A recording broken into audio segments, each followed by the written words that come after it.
মানুষগুলো পাগলের মতো দৌড়াবে।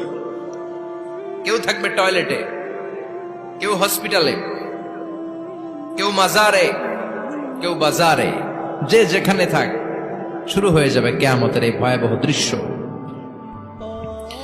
দুধের বাচ্চাকে রেখে দিয়ে মা দৌড়ে পালাবে। দুধের বাচ্চা রেখে মা কোথাও যায়? কলিজার টুকরা এটা, দুধের বাচ্চা, এটার ফেলে মা কোথাও যায় না।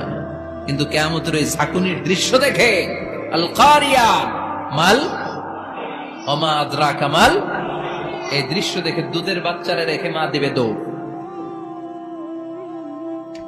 অনেক গর্ভবতী মহিলা থাকবে এই কিয়ামতের সময়, যাদের পেটের ভেতরে 2 মাসের বাচ্চা, 3 মাসের বাচ্চা, অপরিপক্ক অপরিণত, বাচ্চাটা এখনো বড় হয় নাই, কোন বাচ্চার হাত পা এখনো হয় নাই। কিয়ামতের এই ভয়ঙ্কর দৃশ্যটা দেখে জায়গার মধ্যে 3 মাসের অপরিণত বাচ্চাটা ডেলিভারি হয়ে যাবে। আল কারিয়া মাল কারিয়া ওমা আদরাকা মাল। পৃথিবীর যখন এরকম দৃশ্য, আল্লাহ তাআলা ইসরাফিলকে বলবেন, ইসরাফিল তোর তো 3টা ফুৎকার দেওয়ার দায়িত্ব ছিল, দিয়েছে কয়টা? চিল্লায় বলেন কয়টা? এবার আল্লাহ বলবেন এবার দ্বিতীয় ফুৎকার দে। কয় নাম্বার ফু দিবে? ওই ফু দেওয়ার সাথে সাথে ইসরাফিল প্রথম ফুৎকার দিয়ে জায়গা মতো এরকমই দাঁড়ায় থাকবে। আবার যখন গ্রিন সিগন্যাল পাবে মুহূর্তের মধ্যে আরেকটা ফু দিয়ে দিবে। ফু দেওয়ার সাথে সাথে পৃথিবীর সব মানুষগুলো মরে শেষ। কেউ থাকবে? থাকতে পারবো আমরা? থাকার জন্য আসছি।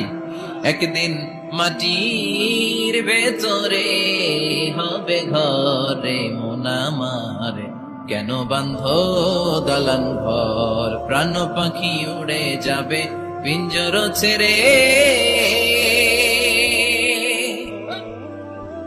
ধরা ধামে সবই রবে তুমি যাবে চলে, বন্ধু বান্ধব যত মাতা পিতা দ্বারা সুত সবই হবে তোমার পর।